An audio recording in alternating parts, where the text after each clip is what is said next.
All right, I'm here for, I think, like I just said, the third time we've gone over kind of end of year stuff. I'm here with Alec, who's been at times, an at times co-host. We hosted one guest together and done some other shenanigans and gotten a few bands mad at us through random social media things at times or whatever. But we're here to talk about 2025, kind of year in review for music. I don't know about you, but I feel like a lot of people say this every year, but I think it's actually true this year that there was like an insane amount of good music this year, like albums, singles, EPs, other things, like just releases in general. It was like pretty stacked. Would you say so? Yeah, I'd say so myself too. It feels like a lot of the albums that I was thinking of 2024 were actually early 2025, and then they got kind of overshadowed by the tail end of the year. So it was tough. It was tough to rank them this year. It was tough to rank them, and it was tough for me to like I did a little bit better this year. I think last year, the day of, I was like scrambling to remember what record to come out. I like made a bit of a list, and I kept going and kept going and kept going. And then I had like a list of like 30 albums that I had to look through. And I was like, that's not normal for me. Usually it's like I'm picking between like 15 or something at most, or like even having to throw an EP in there or something. But yeah, it's pretty stacked year, I think, to say the least. Like you said, a lot of good music, a lot of things that I think I probably forgot that are not in my usual wheelhouse. Like I have a lot of metal records that I have on here, but I know there's a lot of really good other records, and a few I have in here as well that are kind of out of that genre a bit, at least a couple of them. But before we get into that, I just kind of want to we didn't do this before. I know you're kind of you're a guy that works in like visuals and editing and are into like art in other ways other than just music. Were there any like big movies or things of that nature that you really liked this year? Was there anything that came out that really like stuck out to you, or anything that you we could be a little haters, like I don't do that often. We can hate on shit that wasn't very good either. But were there things that caught your eye movie wise or film wise in 2025? I went to go see Begonia. Begonia, I've heard of that. Is that the one with Emma Stone? Yeah. And that was, I can almost say both to it. Like I enjoyed it. I don't know if I'd recommend it because it was kind of the same movie as another movie, and I don't want to say it because it'll spoil the movie if I say it. But it's kind of like a Frankenstein thing, isn't it? Isn't it kind of like that? A little bit. I mean, kind of. It says two CEOs or two like rural people capture a CEO thinking she's an alien. That's like the premise. Oh yeah. That's the one I want to check out. I have not checked that one out yet, but I've heard polarizing things, which means I want to watch it. Yeah, it's a good one-time watch for sure. Like I won't put it on probably ever again, but I think for the experience of just seeing it, I'd go see it.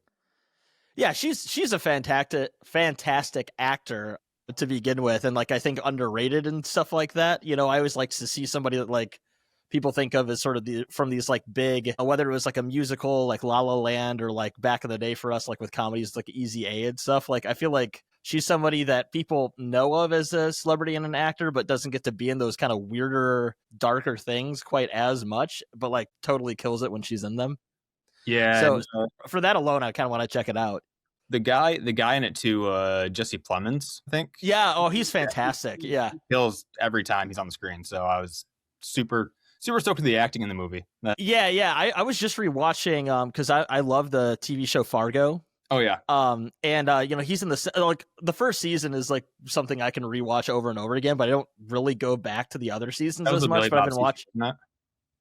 Billy Bob season was the first season. Yeah. And then Jesse Plemons with Kirsten Dunst is actually in the second season. And I forgot like how good they are in their roles in that until I started rewatching it again. I was like, this is actually like, I still like the first season the most, but like there are performances, and I looked it up, like people were saying it was the best performances that year and all that kind of stuff. So yeah, that guy's another example of someone that I feel like when you see him on screen, you're like, he's amazing, but he's not like what I would view as like an A-list actor by any stretch of the imagination either.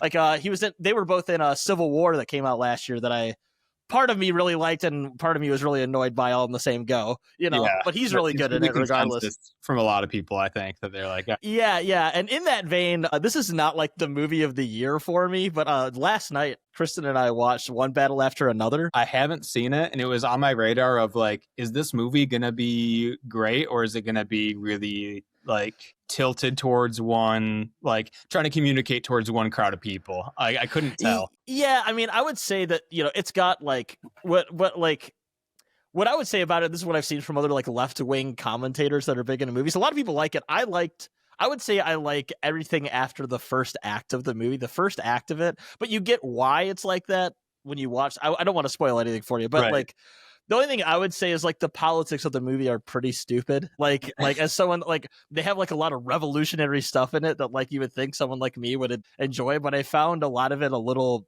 cringy, but it also sort of works in the context of the movie when you It's think like about it too on the afterwards. nose, almost. Yeah, but it's almost like after you I thought about it for a little bit. I was wondering like if it was like Paul Thomas Anderson, I think is who made it, who made There Will Be Blood and like some of the best Okay. movies I've ever seen. I was like is it self-aware or is it legitimately like just cringeworthy? Like because some movies now, because of people's attention spans, they're like, here's what the movie's about, and also smacking you in the face with like, here's what we're trying to say with the movie, so that way Right. you can get it in between looking at your phone, right? Like and like it felt a little bit like that, but I thought the performances in it, Leonardo DiCaprio is always good despite what I think of the guy and all those kinds of things. But it's a good movie. But my favorite one, there's two movies that I really, really enjoyed this year.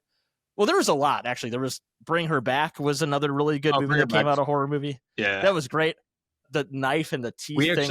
actually watched that a day apart, I think. That was oh yeah. I messaged you on that one. Yeah, that's right. Yeah. Yeah, that movie gave me like visceral reactions, which usually means it's a pretty good movie. Whether or not you want to again rewatch it anytime soon is a different scenario. But it's not supposed to be that kind of movie, right? Companion was another one that came out this year that was really cool. That was great too. The new Frankenstein movie with Guillermo del Toro, Guillermo del Toro's movie of that was like really fantastic. But the two movies that I thought like it's hard for me to pick between because they're very different is Weapons. Okay. Did you watch Weapons? Yeah, I Have did you seen that Weapons. one? Yeah. I thought it was better than Barbarian, to be honest. That was See, at first I thought Barbarian was better actually, but I really, really liked it the more I thought about it with Weapons. Like it's just like so funny and weird and off-putting, and the ending is anticlimactic and humorous all at the same time, and it's just so fucked up. I just enjoy that. I felt like Barbarian had the best like first act in a horror movie that I've seen in a long time, and then after that first act, it was like diminishing. It wasn't bad by any means. It, like but from the peak of the first act to like the end, I was like, it wasn't like consistent for me. I felt like Weapons was more of like a flat. Like the highs weren't as high as Barbarian, but it definitely felt more consistent throughout the whole movie. Yeah, and as a the more I thought about it, because I was gonna watch it again and I just haven't recently. I probably will over the next couple of days, but because I saw it the second it came out on HBO Max, because I am part of the reason why theaters are dying. And one thing like as a teacher was like the opening sequences of like the town and like the kind of like town halls of them like screaming at this like educator and instantly putting the blame on her, despite like the kids all running out and being on camera and having nothing to do with her and all that kind of stuff. Like I don't want to give away too much, but the movie's been out. People, it's 20. Movies get spoiled like within a month. It's you got to deal with it. Come on. Yeah, right. Like that like analogy to like the real experience of educators during like COVID and stuff was like really poignant and also kind of funny and like a like we're so fucked type of way. So that part I actually like legitimately really enjoyed about it. Obviously, like there's moments in it that I really like, because the guy that created it is from it was one of the guys from Whitest Kids You Know. Oh yeah, he's also the guy that made Barbarian, right? It's funny. Him and Jordan Peele are like the people innovating horror. I don't know what that says, but there was just like a lot about it. I really enjoyed, even if it's like, again, not a movie that I'm going to like. It's not going to be like a comfort movie. I sit down and watch like some other horror movies even are. But then the other one, I don't know if you've seen this one.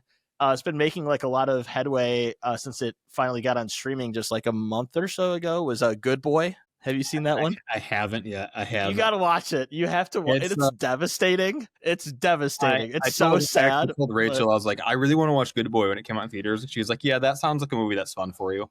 And yeah. I'm like, that's her go-to line. She doesn't want to do it. She's like, yeah, that sounds like a movie that's fun for you, Yeah. It's so depressing. It's a super depressing movie, but like the dog in it is like, it's like the first dog that's getting nominated for some like made actor awards, which is like an interesting phenomenon.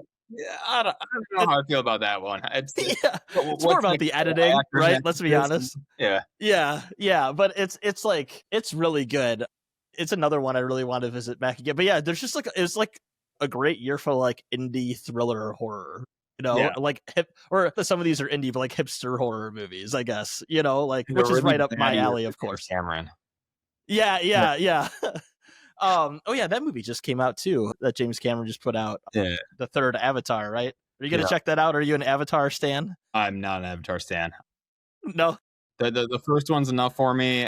Like, I understand visual effects are probably super pretty, and I heard Way of Water is like visually so stunning.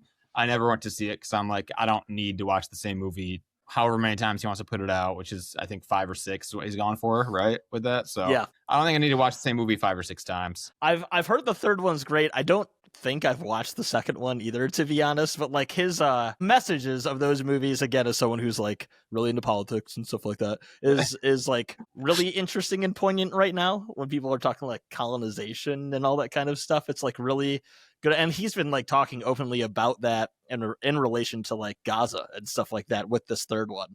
So like that it'd be so cynical if that's a marketing ploy, but like it intrigues me enough to watch it. I've heard it's good. Am I gonna go see it in the theaters? No, because again, I'm ruining theaters. So, but yeah, it's been like a really good year for movies. I was just curious about, has there been any TV shows you were big on this year? Are you a big TV series guy? I love TV series. I've been watching Andor. I've been watching Andor season 2.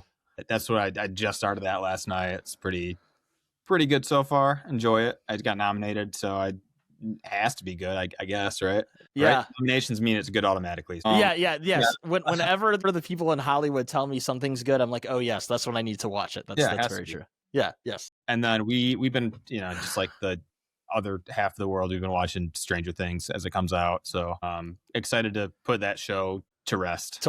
Yeah. I'm really I'm sorry. I'm a huge TV guy when the seasons are like when there's not like 18 seasons of something. I think like you get like Walking Dead syndrome where they have, I don't know how many seasons they had of that TV show, but it was like the last like 9 or 10 seasons were like the arc of, are they safe? Yeah. Oh, no, they're not. No, they're not. Oh, are they safe? No, they're not. And it's like, I don't want to rewatch that same thing over and over and over again. I was such a big fan of that show, and I'm pretty sure the last time I watched it, Barack Obama was president. Yeah. You know what I mean? Like, that's how long ago that, I was a massive fan of that show when it first came out. I'd watch it like every time every episode came out or whatever. But yeah, Andor's one that like I am only halfway through the first season. I have not checked it out much, which like people who know me know I love like sci-fi, obviously love like the idea of a violent militant rebellion going on the ground and stuff. But for whatever reason, I just have not.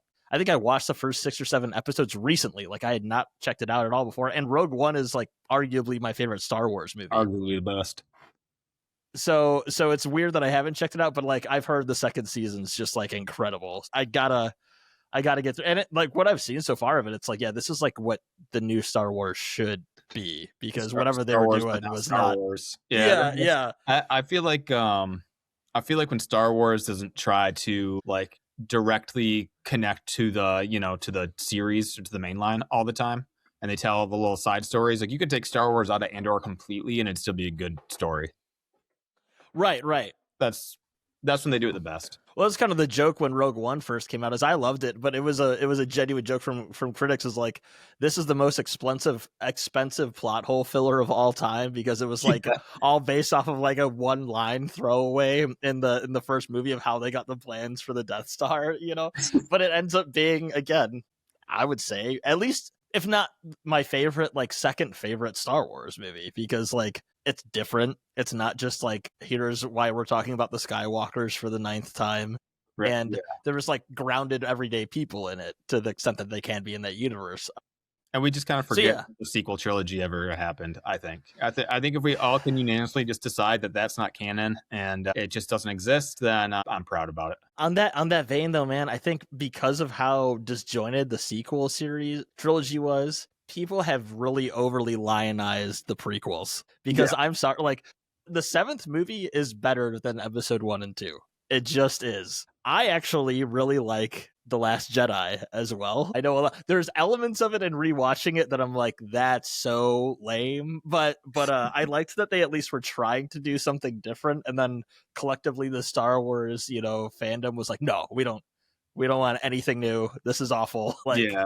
go back to the other thing. And then in response, they basically made a 9th movie that cuts out the 8th movie to where it was just like, you gotta at least like keep it cohesive. If they gave one of them the full reins just to make the trilogy, I think it would be like 50% better at least.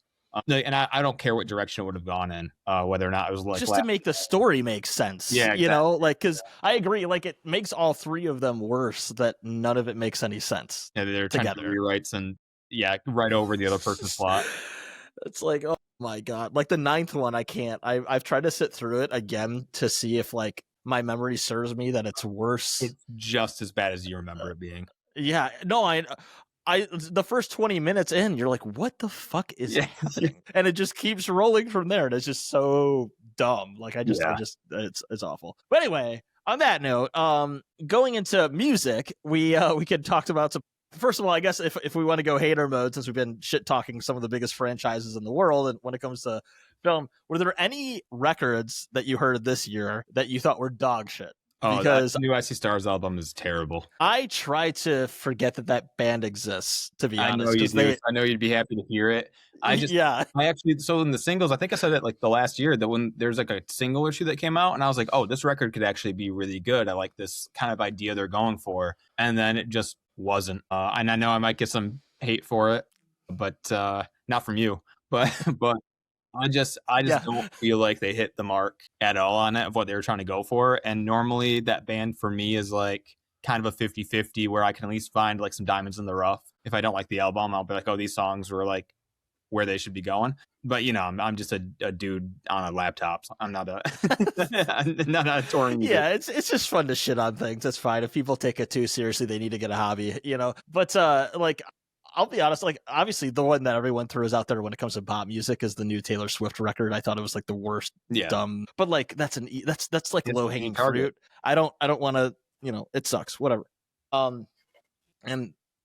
one that I personally really didn't even put it on my list to like look at this year, despite me being a relatively big fan of them when we've talked about their records in the past, was Sleep Token. Yeah, I thought I didn't make it through a full listen. It wasn't like it was like that bad to me, but it just wasn't anything new to me, right? Like I think Taking Back to Eden felt like it was a good mix of what they were doing. It landed on my records, I think, of the year prior or the year before. Yeah, same. But like I enjoyed the songs on that record, and then this one I just felt like felt almost recycled, and I hate saying that because I think that's such a cop out thing to say about an album. Where you're like, oh, they're just recycling material, because you can't ever be like making all new shit all the time. But I just think the magic is kind of gone.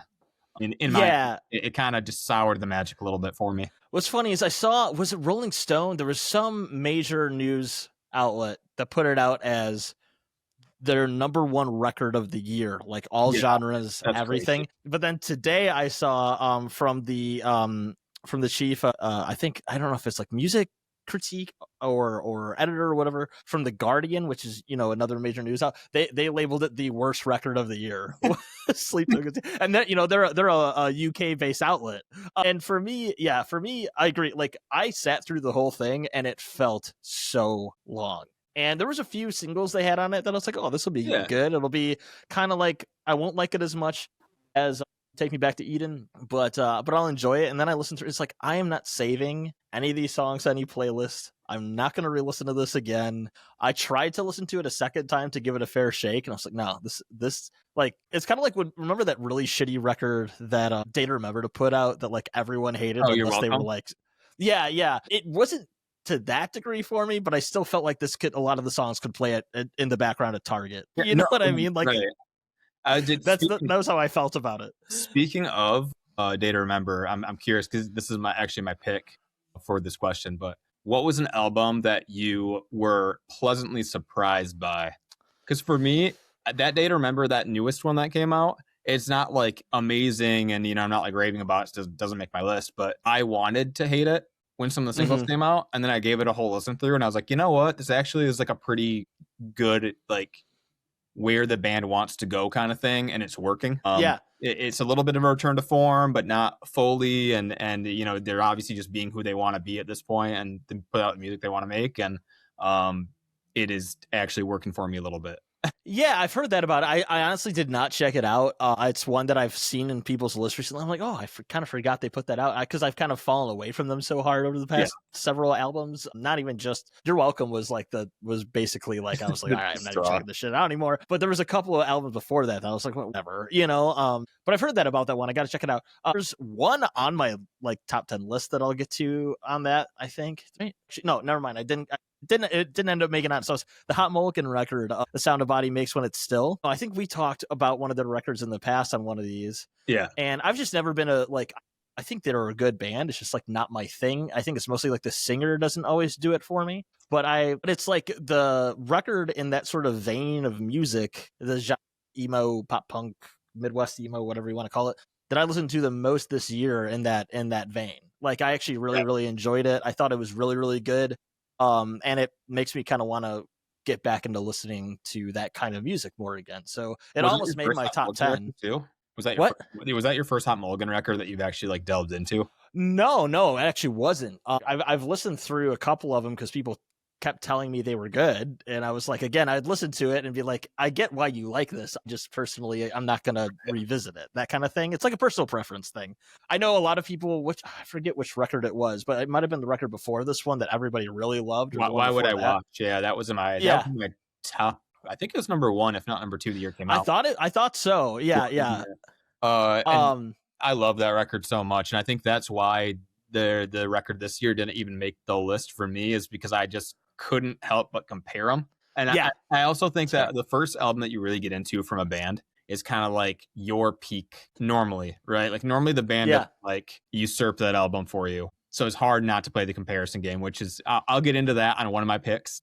I think it's a little low on my list, but that's my same reasoning for that pick. So. Absolutely. Well, let's before we continue just hating on shit for times on that, but I guess we started off on a positive note. Yeah. One other one I would say real quick, and there's so many that I almost put in here, but my thought was like, if I like them but I didn't listen through them a ton, I'm not going to put them on this list, you know, right. Since there's so many. There's a couple, I guess we're kind of doing the honorable mentions here beforehand, which is fine. That works out well. But the new We Came as Romans record I really liked, actually. I thought it was a good return to form for them. What's it called? All is Beautiful Because We're Doomed. The new Of Mice and Men record was kind of a sleeper for me that I started listening to a lot more recently. Another miracle. The Fox Lake record, New World Heat, is awesome. I got to interview their singer about it. It was going to be on this list, and then kind of a black sheep record for me. Kind of got the 10th slot instead. But there's a lot of really good records. One of my friends that I've had on the show a couple of times, called Cruel Hope. They had a great, it's kind of like a Rise Against in Toronto type vibe. Very politically charged, but like also very anthemic. Unique too, because the guy doesn't have like a stereotypical punk voice. I think kind of puts him in like a hard rock vibe as well. And then the Greyhaven record, which I should have had on this list if I'm going to be a good metalcore guy, but I'm not. So that one's another really, really good one that I just couldn't throw on here because there's too much good music. I felt pretty similarly when I was making my list.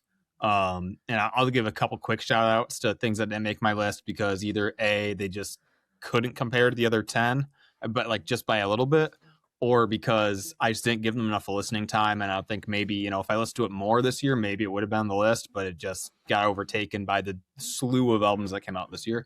There's an album called Is There Anything You Want to Say by Midwinter. I've heard of that one. I haven't checked it out, but I heard little rumblings on that one. Yeah, it is definitely the album when I was like 16. Not to that sounds like I'm hating on it. I'm not. But when I was like 16 and watching like a metalcore show for the first time, it is like the album that I wanted to make at 16.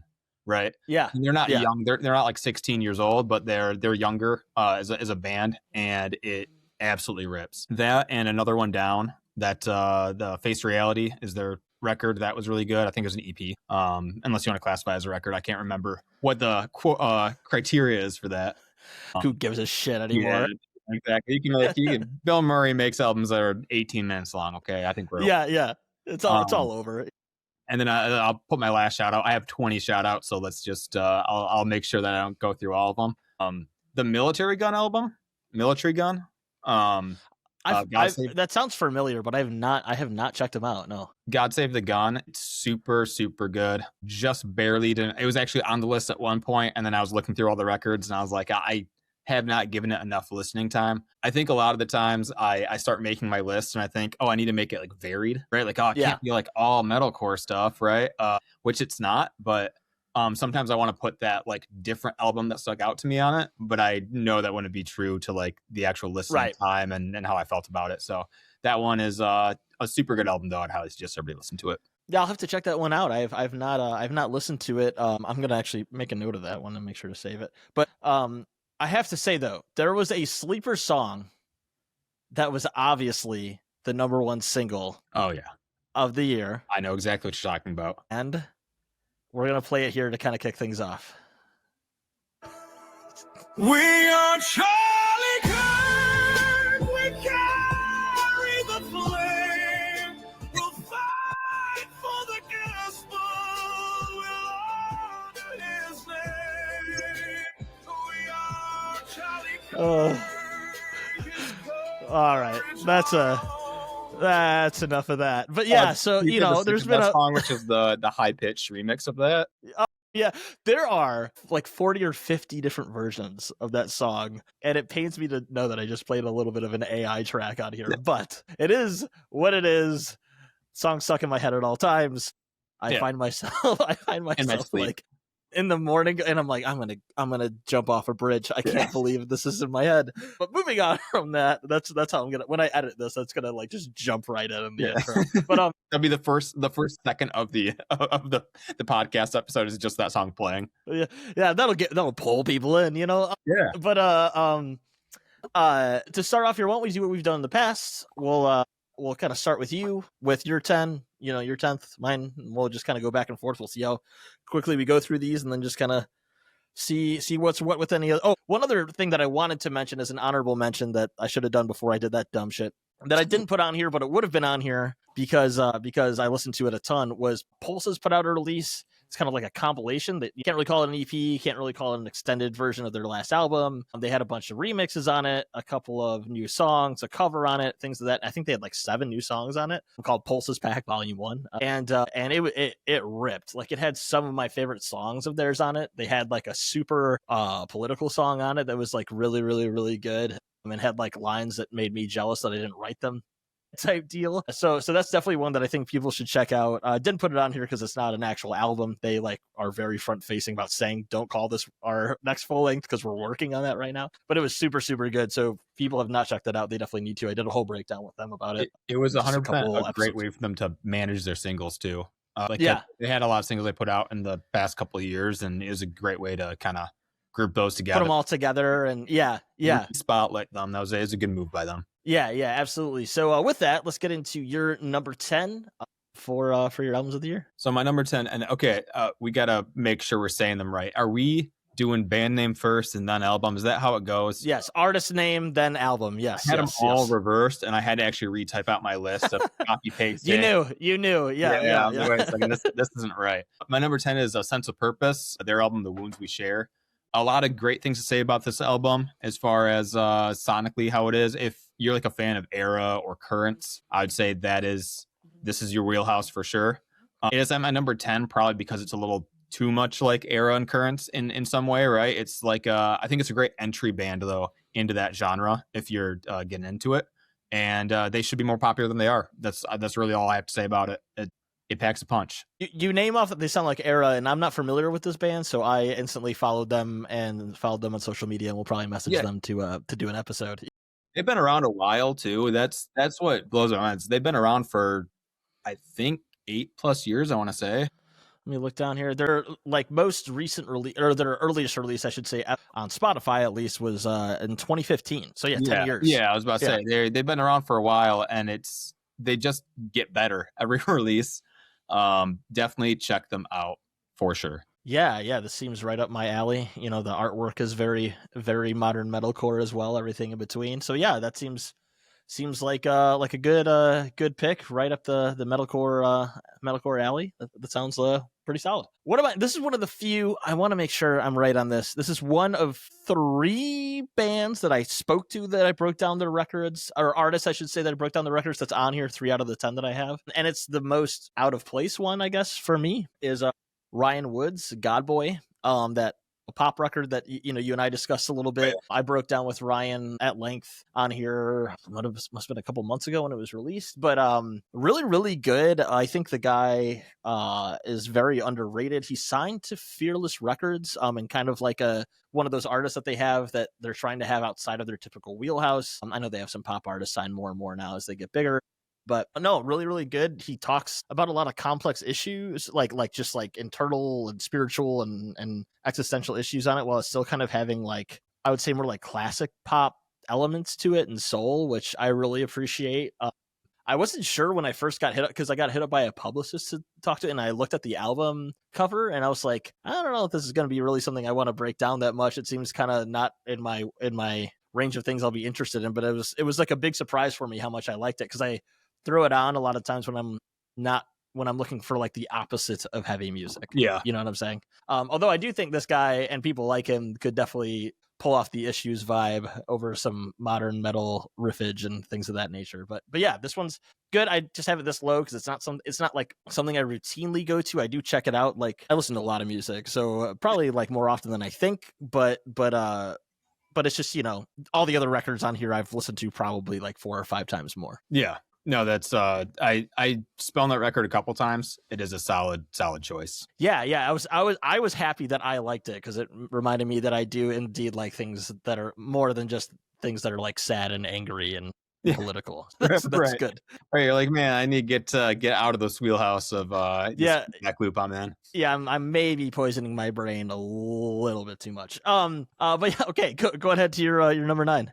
Number 9, I have Liquid Mike. Hell is an Airport. Also a discovery band this year. I never heard of them up until this year. They're actually from my state, which I hate listing a band that's from my state on the top 10, because it's just like, it's not because they're from my area or from whatever. It's not because they're hometown heroes. Yeah, they're hometown heroes. They're Marquette, Michigan's in the UP. Anyways, pretty far away from me. It's pretty much the same distance as you and me are. But it's just a really solid rock record all the way through.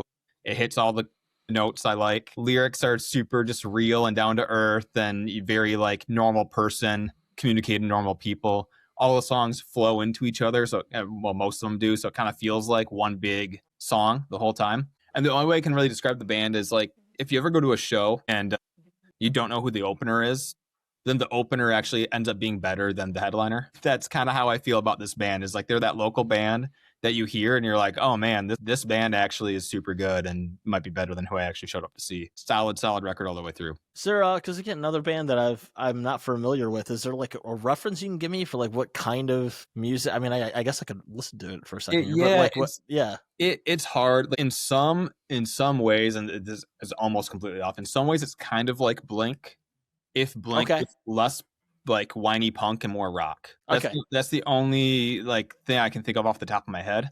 But it's just a solid, and it's weird because I'm so not like estranged from rock music, right? But I don't really listen to just regular like rock alternative that much. So when I hear an album that's rock alternative that I'm like, oh man, this is actually super good, it sticks with me. Yeah, no, again, give me homework 2 out of 2 already that I have to check out. The shows, I'm not into the underground shit enough at all, because this isn't even that. I mean, not that they're like massive. They got almost 100,000 listeners on Spotify alone. They're not big. They're definitely doing something. And they've only been around, it looks like, for a couple of years. So definitely worth checking out. Very cool. Number 9 for me is one of the metalcore juggernauts that put out a record very early this year when there was like that slew of them that came out kind of all at the same time. It's Architects, The Earth, the Sky, and All Between. I'm someone that has been an apologist or supported the last several modern Architects records that a lot of their diehard fans like send them death threats over, seemingly.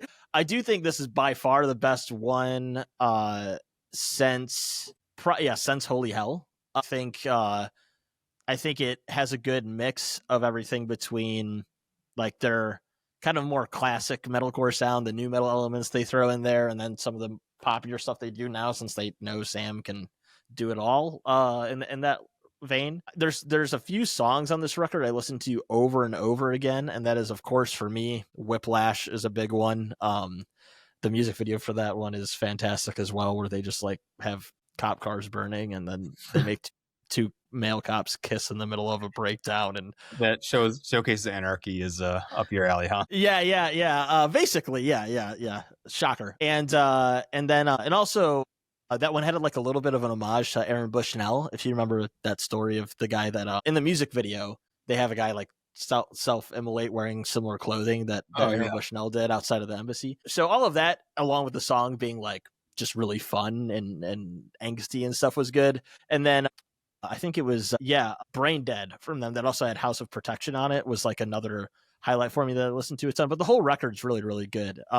If this one's not on your list, what did you think of this record? I only spun it once, to be honest. Okay. I'm not an Architects apologist, and I'll put it that way. They didn't like lose me completely. Even I'm trying to think of as I'm looking this up too. They had Classic Symptoms of a Broken Spirit. Yeah, what's their first album called? It's like the very first one. The very first one. Isn't that their first album? Yeah. You're not talking about Ruin, are you? No, it wasn't Ruin. I think it was before that, but maybe I might be totally wrong. I don't want to keep. Nightmares? Is that what you're talking about? No, it was the Here and Now is what I was thinking of. But I thought that was before everything else. That's crazy. I feel like the Hollow Crown Here and Now era, and then like Daybreaker, Lost to Forever, like those are like peak Architects for me. And I think Holy Hell is super good too. I know people love that record dearly, but I felt like as they kept going, I kind of fell off a little more and more. And it wasn't like I don't think the record's bad by any means, but I think they just kind of lost the edge to me of like what made them a more unique band to other bands. But Sam's a beast of a vocalist. The album still hit. Yeah, of course. I'm not dunking on them being I don't think they're a bad band by any means. They don't hit my radar as much as they used to. I think what's tough for a band like Architects is they sort of curated this sound in the late 2000s, 2010s of what became modern metalcore. And then a lot of other bands ended up sounding like them. Yeah. To where then people critique them. I'm not saying you, but like in general, the music scene critiques them for like sounding the same or not breaking. And it's like, but they created this. It's like if somebody points out the Kill Switch Engage or something like that, in an older sense, is like, well, it just sounds like a bunch of metal. It's like, yeah, it's because they kind of pioneered a sound of it. You know what I mean? Carved the way for that sound, so the other bands. That'd be like Limp Bizkit just sounds so new metal. Like every song, it's like, just like, what do you want? You know?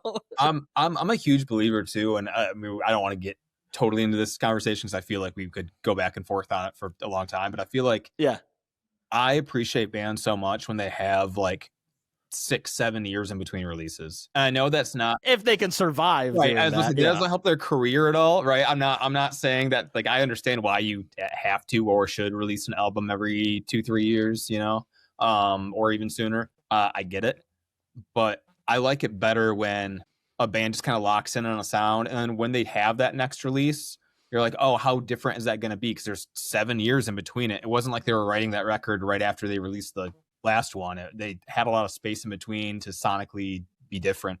And then, you have like 4 or 5 super good records of a band's career, and you can always return to them. I don't know. That's the other thing too for me. Like when there's fandom, and like I think you just get this way as you get older too. Like I'm not saying I wasn't maybe like this when I was younger, but like it's like when people get mad about like a TV show going a certain way in later seasons, or I mean I do that I guess, so I'm a little bit more hypocritical on the TV end, but like with albums, it's like it was like with Linkin Park with me, when people had such this crazy reaction about the new record and the new singer and stuff. It's like, that the old record still exists, right? Like you're still allowed to check those out. Like you're still allowed to only listen to those if you like them. Like you don't have to have this like, it's like, okay, people change, like you're not going to get the same record from a band when they're 40 as you are when they're 22. Like who is going to be making the same? Because even if they're making the same music, it's going to be a carbon copy of what it was. Like, whether they change and you don't like it or they keep making the same thing, it's going to not be the same,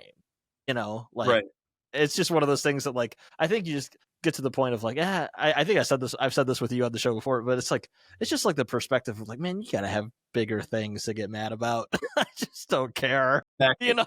And Like, I just like it when the bands have space in between that change. yeah, Like I don't. no, that's fair. I think if Architects had come out with this album instead of their last one, right? Yeah, Or maybe even their last two, maybe. Yeah. they had Classic Symptoms of a Broken Yeah, Spirit, and then the one before that was forgot about Classic Symptoms at all. That's it's not one I check out a ton, but it's again got some good songs on it. I like For Those That Wish to Exist more than for those, or than the Classic Symptoms of a Broken Spirit, but like most people fell off from Architects with that that For Those That Wish to Exist album in 2021.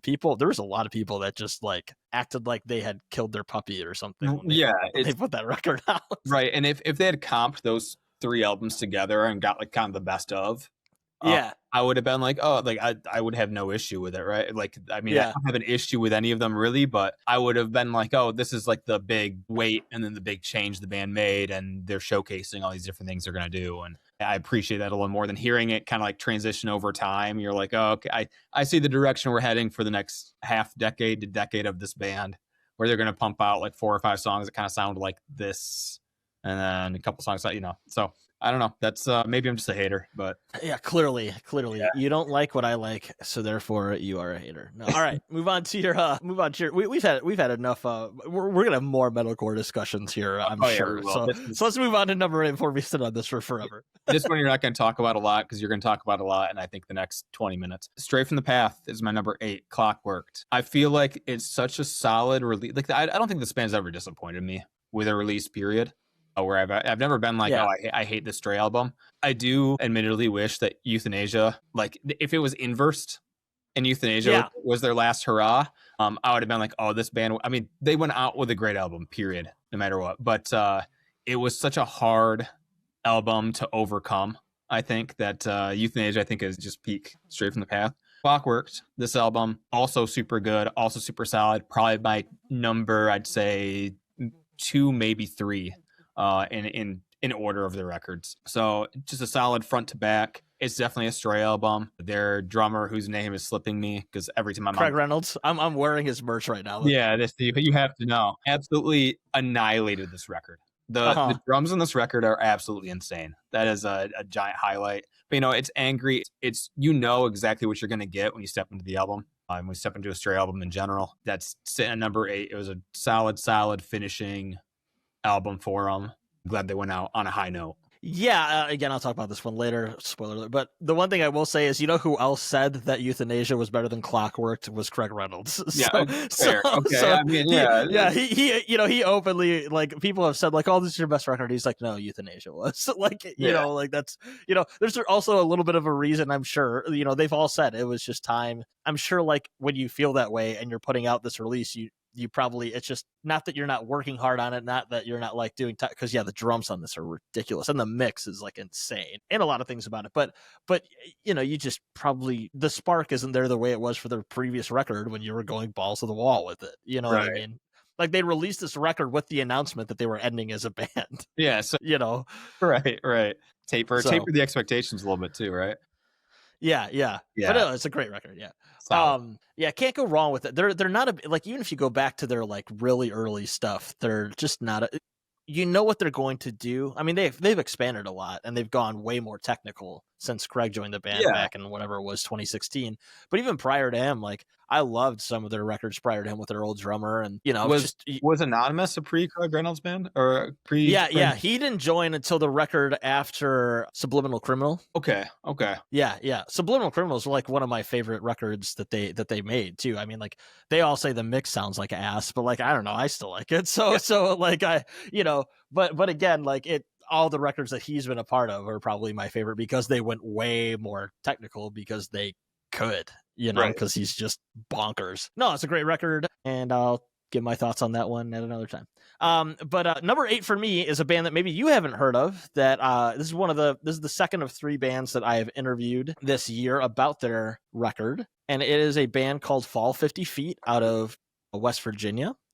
The pretty small band, but the record Counterfeit Recollections that came out this year is really, really fantastic. It's a great like Southern metalcore type record. If you haven't checked it out, I would highly recommend it because they kind of do, I would actually say a little bit of like what you guys used to do in Whole Heart. They do in like some elements with, they don't do a whole lot of, there's not like a whole lot of samples. There's not a whole lot, but it's just like really well mixed, really like punching, cool transition with the tempo change type, like stuff that just makes you do that mean mug face while you're listening to it. When you say Southern metalcore, are you talking like here? I mean, are you talking like a Gideon, or are you talking like here? Let me show you. Gideon, I guess, or let me show you. I'm bad at describing things, so I'll edit this a little bit. Fall 50 feet.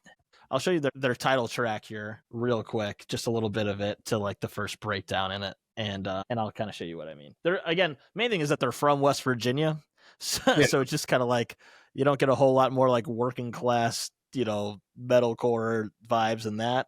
But here. Wait a minute, one moment, folks. Tonight, ladies and gentlemen, I'm going to try and sing you a brand new little number. Well, it's a ballad. It's sort of a sentimental song, and I'm just a little nervous about singing. But it's the first time I've ever sung a ballad. That's the guy that I interviewed, is the guitarist as well. Okay. The only peace I feel is outside, staring at the sky. For the next 10 minutes, my cup is empty. Empty, staring at the sky. Empty, staring at the sky. Empty, staring at the sky. Empty, staring at the sky. These lights are bright. I'm afraid my star's already gone. Staring at your lifeless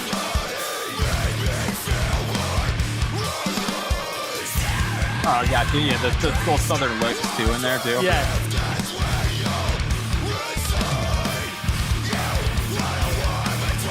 There's one part I wanted to show you real quick, and then I'll. Oh no. Should be up here, right?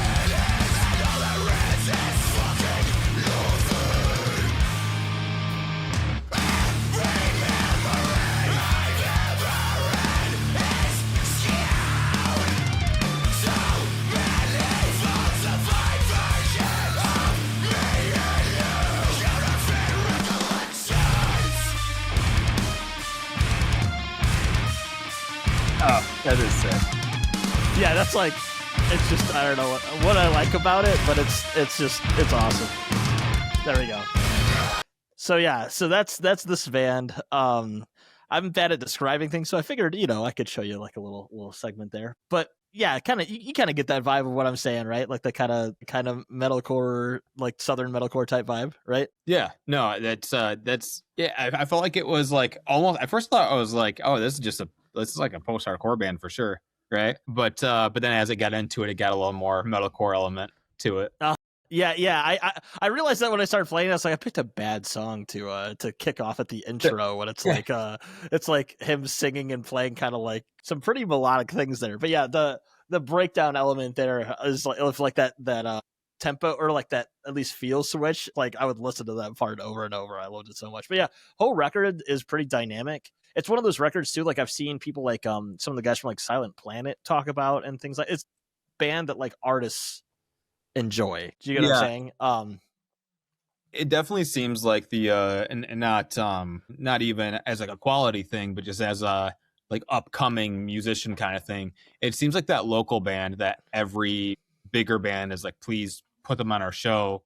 Right. The crowd's gonna love them, and because they're gonna have a following of people who love them. Yeah, they solid. I'm gonna definitely check them out. Yeah, they came through Chicago after I had talked to them, and I was unfortunately, as I seem to be getting more and more every year, I was unfortunately sick as a dog, and so I couldn't go see them, but I would have loved to.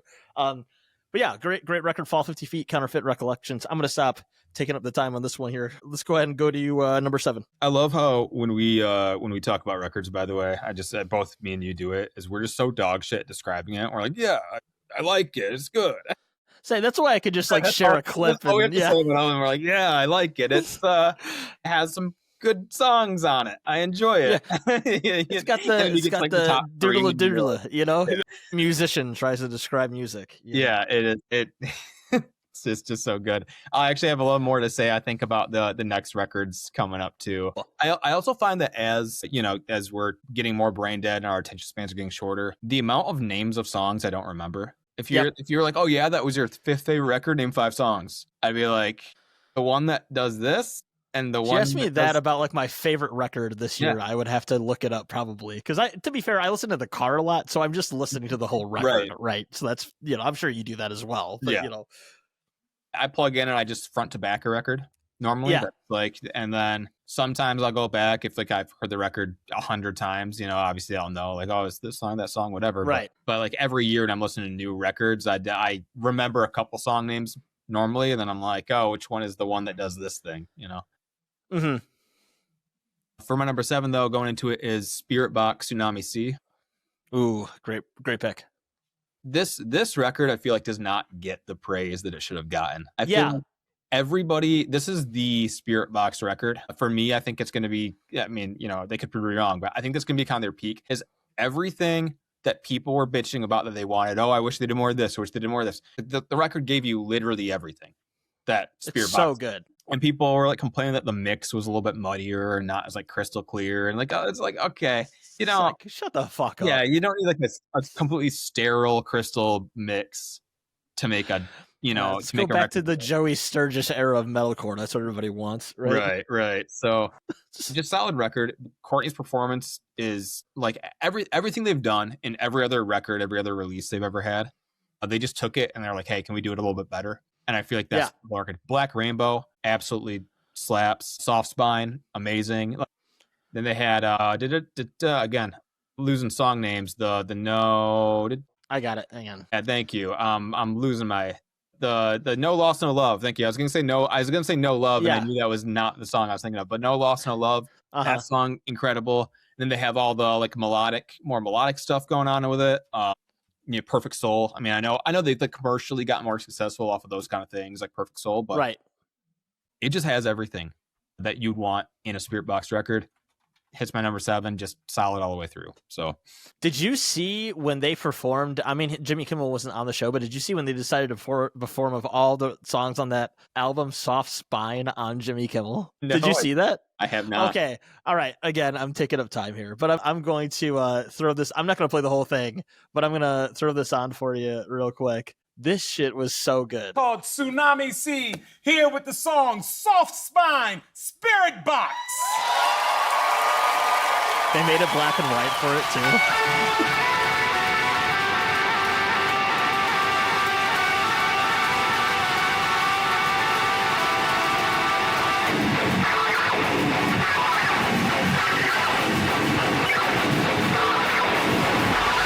You won't deserve each other.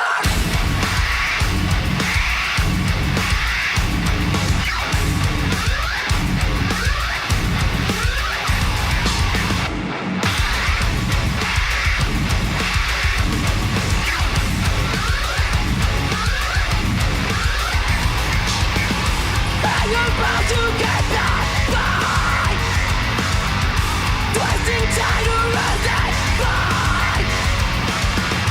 Lost it for your in my mind. Instead of my nature, you want it death behavior.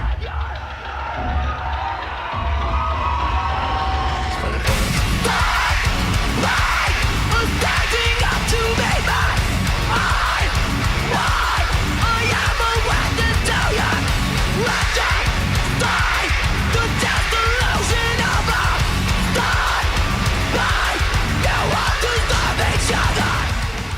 So yeah, It's we got that. Did we get Knocked Loose this year? Was Knocked Loose on Late Night? Yeah. With it was Jimmy Kimmel. They did is when they can do it outside, and that was with Poppy. Yeah. Yeah, We've got some good ones on the mainstream. I always say I have to give you. I think I've said this before, but I have to give you props for getting me into Poppy's music because I am a major fan of her.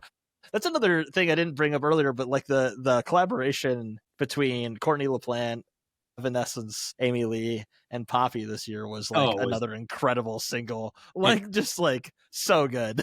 So good. All right. But yeah, I'll talk about this record more moving on. Sorry, did you have anything? I didn't mean to say thunder there, but yeah. That was it. It's just I think it's just the pinnacle Spiritbox record that gives everybody what they want from the band, and if you don't like it and you like the band, I just don't understand you. No, agreed. Going on to number 7 for me, this is a band that I have. This doesn't count for the 3 that I talked to about the specific albums this year, but this is a band I've interviewed before. Number 7 is Fox Cult, Watercolors the Emerald Grove. This was their new album they put out earlier this year with their new singer. And this band, a little bit of background, they're very like post-hardcore. Like if you like like Silverstein or like that kind of, but even like things a little bit more ethereal, I guess. But they're also all over the place. They're very, very like, they're like a concept band where the entire thing they're building out this narrative of like the sci-fi world. Like I would akin it to like Halo almost, like but mixed with like sci-fi books and novels and things of that nature. It's like so out there with it. Like I have to like try to read into it when I listen to the record type deal, but the record is good on its own, which I think is really, really cool. Watercolors the Emerald Grove. They got a new singer this year with this record and like kept going and hit the ground running with it with like, and they were able to weave it into the narrative in a way that looked like that still worked because each one of the members is a character in the narrative that they're writing. It's wild. If they ever do a feature, the person that's featuring is a character within it that like then they will bring around to other elements to it with like their visuals and stuff like that. It is just, but all that aside, the point is like the record's really good. That's how I always feel about concept stuff. I'm going to get to another band later that does the same thing. Like if you're doing a concept, but like people can't enjoy the individual songs or just the album for what it is, you're kind of like losing the forest for the trees type deal, or losing the trees for the forest almost in that situation. But anyway, like it's really fantastic. If people have not checked it out, if I felt like it kind of got lost in the abyss of releases this year, despite this band kind of gaining more and more traction. I mean, they did have to swap out singers, which is a tough thing to do, but I can't say enough good things about the record. Carmen Carrera, who was on the show last year to talk about their EP, phenomenal guitarist. She's just like insane. So all in all, really good record. If you like guitar driven, but also like kind of spacey post-hardcore music, it's there for you. It's top tier. I definitely would check that out. That's it sounds up my alley for sure. Yeah, the main thing I would tell people is even if it's not a music video, look at the visuals when you listen to this. Like go to YouTube to like listen to the album, because like every visual that they have for it is like just it's especially for being pretty DIY about it. It's like very, very, very good. So yeah, definitely check it out. I feel like bands that do the whole like storyboarding their entire band thing, it either really works or it's just really trash. You know what band does not do that for me at all? I'll be hater here for a second, even though they're like a lot of people really enjoy it, and I think, but like the music for me doesn't do it. Is that band Starset? Have you ever checked that band out? Never checked them out. They're like they were at one point like pretty radio friendly. Like they were like on a lot of like Sirius XM type stuff, and the guy built out. It's like one guy I think that like kind of has a band with it, but it's like another one of those things where it's like the sci-fi. I don't listen to the band that much, so I don't know that much about it. But the guy's really good about weaving all these narratives and has a big fan base. But for me, I was just like, I think without knowing that, the music wouldn't be interesting enough, right? You know, like that kind of thing. Kind of corny. Like it comes off a little corny cliche. And that band definitely like toes the line with that. I don't want to be a hater on it because it's not, the guy's not bad at making music, but it was just like, it wasn't my thing, where this band, you could not know that and you would still just like totally get invested in the music, Yeah. The last thing I'll say about it too, because I don't want to harp on it too much, is I feel like it's those people who say like, I wanted to write a book and I wanted to write a movie and I'm also a musician. So I decided to do like all three at the same time, which they all think they can make a space opera. Yeah. All power to them though, on that front though, we don't have a lot of time in our hands, the world is a crazy busy place. And so the people who actually piece it together and make it work, good for them, all power to them, Yep. Absolutely. Yep. Again, Fox Cult, Watercolors, the Emerald Grove. For number 7, definitely check that one out. I'll go to your number 6. Yeah, number 6 is Silverstein, Anti-Bloom. I know I'm going to get a lot of hate. I think it was better than Pink Moon as far as the dual release. I think they were really close as albums. I feel like you can't talk about one without talking about the other. I think they made it intentional, right? I think it has more, this Anti-Bloom has more elements of a Silverstein song, like Silverstein songs that I want. maybe. It's more of an Yeah. album that's like geared towards my likes and wants and needs from the band. I think Pink Moon has maybe higher highs sometimes, but I just liked Anti-Bloom's flow a little better. And I know people will definitely disagree with that. And say that it's too Sirius XM or whatever, but it's a great band. Stress, I think, is, and I know that's gonna get a lot of hate too, but Stress is probably So good. one of my favorite Silverstein songs to come out in years. And that was kind of the anthem early on this year. Yeah. It's a good anthem for everybody. At this moment right now. But then also going to songs like doing a little bit stuff different, like Cherry Coke, and I think Confession were a little like not different, like out there songs, but they're a little bit different for the band. And I enjoyed them taking the stab at doing other things sonically. So yeah, I'll get to that one later. Agreed. I mean, I think one thing I will say is I think that this release is the best release, and I kind of put them, this is kind of giving things, I put them together. both kind of together. It's like a 16-track album. Almost did that, and I said, nah, that'd be cheating. I got to pick one. Well, I'll be cheating later probably, but yeah, like I think this is the best release they've had since Dead Reflection, personally. Yeah. Dead Reflection is one of my favorite. It is my favorite record from the band. Tough thing to beat because again, it's just like a thing in time, that you get to love a lot of their. I'm somebody that always talks about like I've known about the band and listened to the band since their inception, and their second half of their career I've enjoyed more. Like I don't listen to Discovering the Waterfront at all. I would say the earliest. I still spin the earliest record I really check out at all is Shipwrecking in the Sand. Okay. And even then, for me, I mostly listen to Dead Reflection and on for the most part. Oh, okay. Well, except for This Is How the Wind Shifts. Yeah, I was about to say you don't see Wind Shifts. Crazy. Which is a lot of people would say objectively their best record, but I do think this is the best one they've made since 20 in a decade, and so they've definitely done well with it regardless. Not that I didn't like the one since then, but I think it's like returned to form in their own terms in a modern way, like really well. So yeah, for me, number 6, you already talked about it, Spiritbox Tsunami Sea. I really don't know what to say other than what we've already talked about with it. I'm probably going to do that again, but for me, like this record was just super good. The guitar work was insane. Production was insane on it. Obviously, Cornelia Plant's really good on it. You named off Black Rainbow. I would say Soft Spine and was it? Yeah, Fata Morgana were like two ones that like if somebody asked me, Gundam, I had my 2 favorite tracks on it, I would go with those. Soft Spine, it was because I just love tracks that call people out and are just like telling people to go off themselves basically, and that's like exactly what that. So, and there's a little element in this one of that EP. I don't remember the name of it. I can look it up. I've got my computer right here. That EP they did, that like 3-song EP that had like that kind of industrial vibe to it. They put out a couple years back. What was it called? It was before the Fear of Fear. It was Rotoscope. Oh yeah, okay. They had some elements of that in it that like I was missing from their previous EP, The Fear of Fear, which I really liked. But again, like what you said, I think everything from their old songs they used to put out, like before they got big, to Eternal Blue, to Rotoscope, to The Fear of Fear, like all that's kind of convalesced in this record in a good way with them also just like, I don't know, they're doing like drop Z tunings. It's like sometimes it's insane.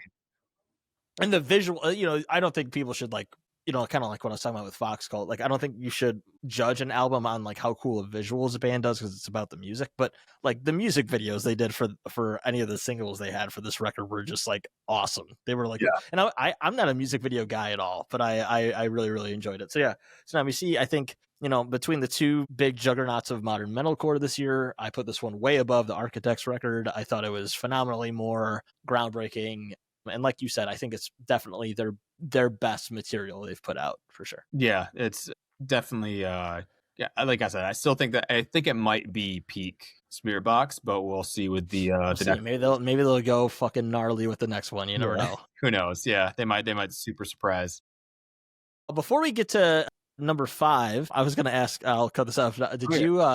Did you bring the Rumplemans with you to take a shot? That was something that I was scrambling to grab on my way up. I had to grab it 45 minutes before we were doing this. I was like, oh shit, I gotta go get that. I gotta go buy it. That's what I did. Legitimately. I still have mine from last time. I think so. I think this has to be either the bottle or the last one I bought for some other event that I had, you know, 1 or 2 shots of, and they get harder and harder. They do. I'm glad you said one, because I was earlier when we were chatting. I was like, no, we'll do more than that. It's like, I don't know about that, buddy. I'm old. Anyway, cheers. Hey, cheers. I handled that fine. I did that manly. All right. I also brought Number a water 5. because I was prepared. Unfortunately, I drank all my water because I brought a beer, but I drank the entire beer. So, go to your number 5. Number 5 is Arm's Length. There's a whole world out there. Oh yeah. I did check this one. I kind of forgot about this one. I maybe would have contemplated it in my list. Damn it. It's phenomenal. Their last record, Never Before Seen, Never Again Found, Yes. was a top album for me when it came out too. Well, not when it came out, because I discovered it a year later, so I couldn't like put it on a list or anything. That record, I thought, oh yeah, they're not going to really top this. They come damn near close, if not top it, with this record. The singles that popped up definitely showcased what the album was going to be, and then the rest of the album followed suit with having songs that were just as good. Not much more to say about the band other than if you haven't checked them out, I don't know how you haven't heard of them, but you should. And they've been touring nonstop, I think, all year this year, so you've had a lot of opportunities to see them, and you should have. So, did you end up going to see him live? Did you get to go see him? I didn't. I'm one of those people who didn't see him, but that's because I'm poor and I'm busy and I can't. Yeah. But I support them in other ways, like talking about their record on a podcast. Yeah. No, this record is fantastic. I was not overly. I remember it might have been you even that like mentioned Never Before Seen, Never Again Found to me or something. We might have like talked about it at some point, but I was not like overly familiar with this band up until this record release. Like I had listened to songs, obviously, but yeah, like phenomenal. Yeah, you know, I would have maybe included it, but again, I didn't listen to it enough, I guess. No. So it goes back to my own standards I was setting, but like great record that people should definitely check out. They got the perfect like heavy emo. I put them up there with there's another band similar to them. I'd say is Ben Quad. They also released. Yes, yeah. They kind of I always pair them in my mind, but both those bands have really honed that heavy open tuning feel. Yes, where it's all that Midwestern emo, but then when it gets like heavy and raw, it is just up here. It's so good. Yeah. Everything like pretty like clinic in that sort of like mix of heavier music and Midwest emo for sure. Like it's something that you kind of see more and more too. Like I'm seeing like bands like that kind of like mixing in like Deftones type vibes. Yeah. Which I didn't even mention the Deftones record on here, but that's because whatever. But you know what I mean? Like that kind of like sludgy, bigger, like heavier sound. That's not quite like it's not quite grunge yet, but it's Yeah, they kind of hit that sweet spot with it. No, great record. It's a good one to shout out, and good band that needs a way big. Not that they don't have a solid following, but it should be way bigger than they are. For me, number 5, you've already talked about it again, so I guess like your records are just like you just have better taste than me, and you're gonna go up and get more avant-garde with it or something. I don't know, but it's Silverstein. I put Anti-Bloom, Pink Moon. Again, don't have anything bad to say about this record. Like the reason why it's 16 tracks, so like it almost feels like that's it's 46 minutes long. I listen to bands that like with both albums together. I listen to bands that have 13 songs and it's that length, So yeah. I view it like it's a double album, right? So I think of that as an album. I don't know. Whatever. Do you think it was more marketing, or do you think it was more like hey, how can we stretch these songs further? Or do you think it was? I was supposed to talk to Shane about that, and then and then he had tour start, and then we couldn't do it. So busy musician. He's just too cool, I guess. Yeah. But I do have to say, like I think like I repeatedly listen to songs from the Anti-Bloom half of it more than I do Pink Moon, but I think Pink Moon had some really good songs on it, like okay, the one negative thing I would say, not negative, but like people loved this song, and I just, even though it has a great feature on it, and I was like, whatever, is Drain the Blood with Rory Spencer from Daisy Crown, a fantastic singer. Not a song I really like. No, it's not a high point for me. I'm really glad you said that, because that was honestly one of the songs that turned me off more of Pink Moon. And again, I don't think it's like a bad song. I'm not dunking on it, but I think out of all the songs off the record or the compilation of the 2 records, that has to be in the bottom ring for me of like one of the weaker ones. Yeah, and again, nothing bad about it, but it didn't draw me in like the rest of the 16 song or other 15 songs did. Like The Fatalist was a fantastic song on Pink Moon. Widowmaker's really great. Autopilot with Cassidy Pope, I thought that was like a really cool feature that they ended up doing. It had one of the most like early Silverstein moments towards the end of that song. Yeah, it felt like a very early Silverstein song vibe, and I love that song. That song's great. For me, the 4-song stint that I listened to over and over is from Anti-Bloom, and it goes from Skin and Bones to Cherry Coke. Like those 4 songs, I will listen to those. Like if I have like a 20-minute drive or something, I will listen to those. Like if I can't think of something else to listen to, like I'll throw those on pretty frequently because like I love like it has like a lot of encapsulation of what you like about modern Silverstein, you know, from like Skin and Bones being kind of like that radio friendly song that also has some cool guitar work, to I Will Destroy This being like a high register singing anthemic song, to Stress just being like almost kind of new metal as far. It kind of feels like Bankrupt a little bit. Most new metal song I think is Yeah. I don't want to hear and it feels like Bankrupt a little bit. You know what I mean? Yeah. It has that kind of vibe to it, you know? like if they were to release that song over and over and over again, I'd get pissed. You know, like I think it works so well because they don't do that very often. Where I can maybe list like, you know, like you said, like Bankrupt. It's kind of more in the new metal, and then one off of Misery Made Me. The one Bankrupt was on that one. Yeah, okay, well, but it's one more though. That's gonna bother me, man. I'm so bad at song names, it's crazy. What if you had a podcast that talked about music, but then like I didn't know the music at all. I was just an idiot the whole time, or just 2 white dudes talking about shit we don't know about. You mean how I handle this stuff at all times? Yeah. Yeah. and then you Google it up. Would it maybe be, are you talking about Alter Mary? Die Alone. That's what I was thinking. Die Alone. Die Alone, yeah. That's a great song. It was like a hardcore new metal kind of mix, I feel like. But yeah, that anywho, I'm stealing your thunder for your top album pick. But... Oh no, it's fine. But yeah, just in general, a great, like I said, I think best album from Silverstein since Dead Reflection. And I think that's pretty easy to say. Not to say the other ones weren't good. I actually liked the last 2 quite a lot. I even liked the one that a lot of people hated, which is A Beautiful Place to Drown. I actually enjoyed that one to a certain degree. I still listen to some songs that are not the 2 songs that they perform live at all times, but the other ones. And this one just felt more alive with it, I guess. You know, like it was pretty solid that way. Let's get to your number 4. Number 4 for me is Action Adventure Ever After. Oh. If you haven't listened to it, you should be. It has, I think it's my favorite opening track by far for the records that I have in my top 10. Day Terror goes so hard. It's a great song.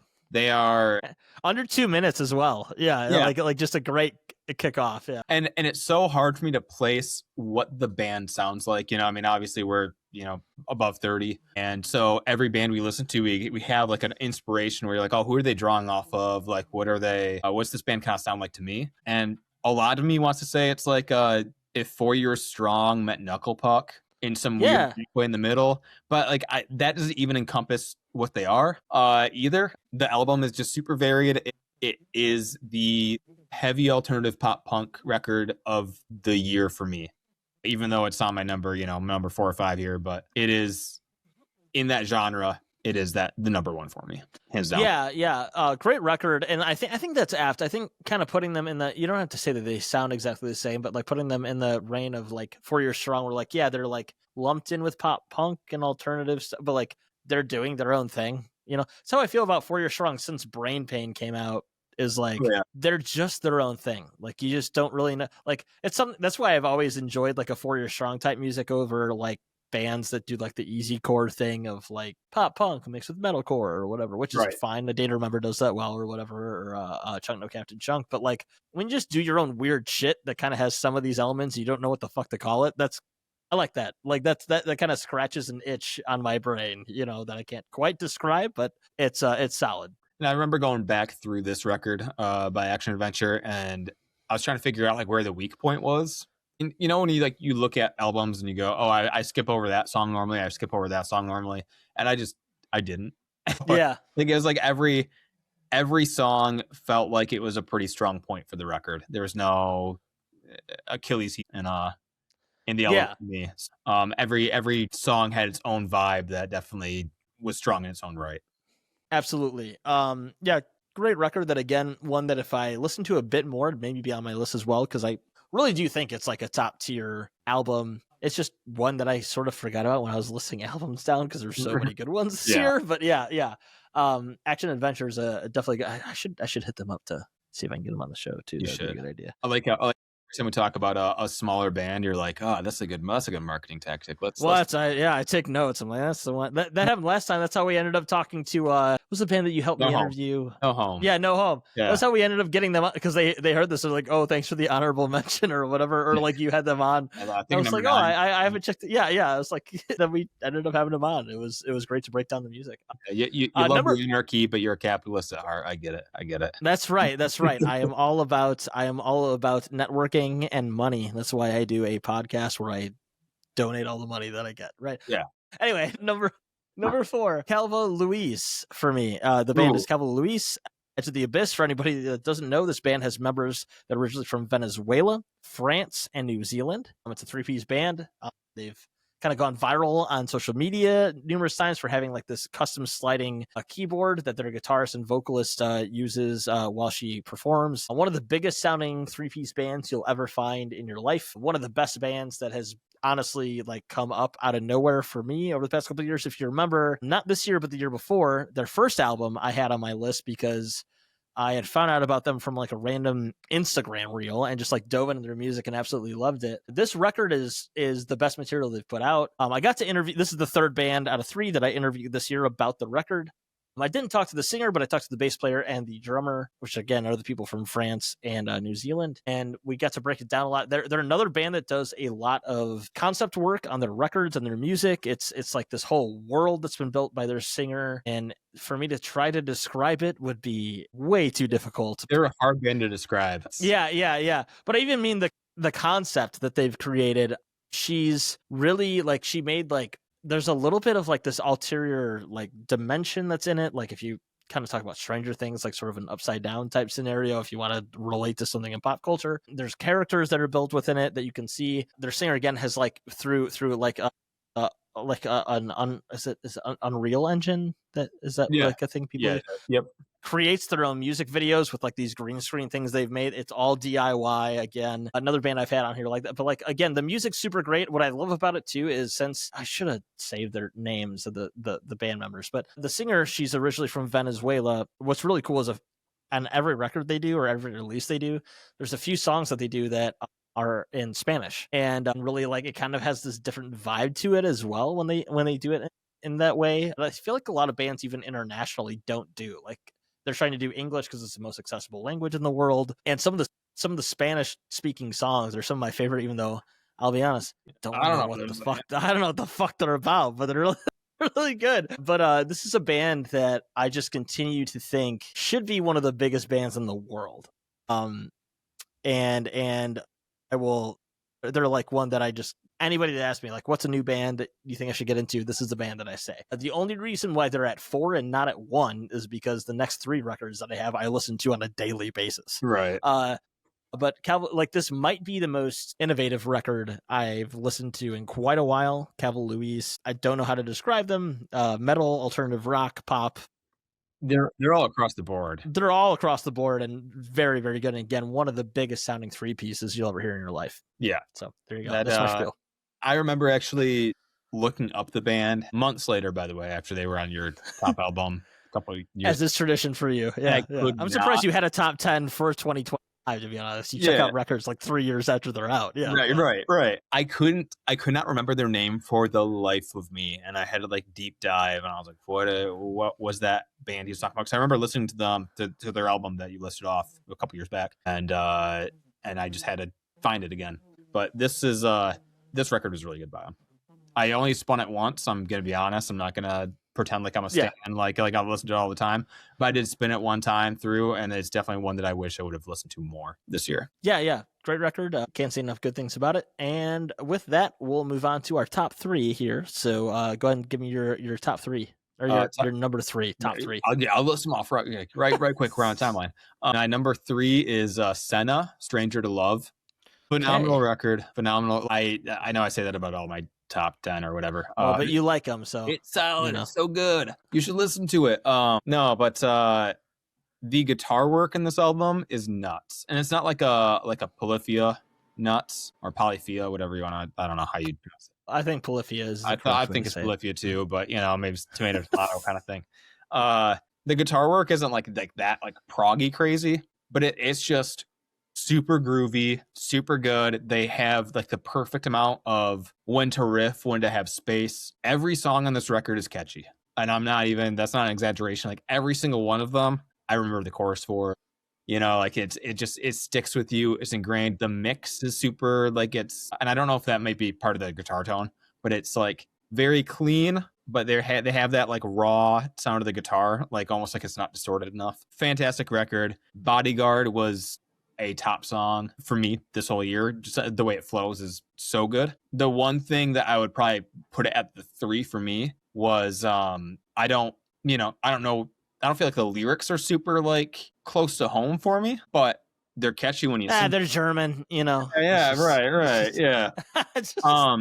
I don't know what that means. So anyway, every single member of this band, every single unit of this band is really, really good in their own right. Singer has dynamic range, guitarist can shred, but also play to the rhythm. It's just phenomenal. I can't say enough about it. All right. Or I'm saying stuff, but they should be way bigger than they are. I don't know why they're not like the like up there with like a Swancore-esque band. They're not even like Swancore, but that's the closest genre related we'll put them to, like that, or like Closure Moscow almost ish. I have to check this band out. I've never heard of them, but I trust your judgment on it. And I have yet to find like a German metalcore band that doesn't completely rip. I interviewed one. It's like in the first 5 episodes, I want to say, of this show, called The Narrator, which I probably should have maybe talked about a bit more. But they released songs this year too.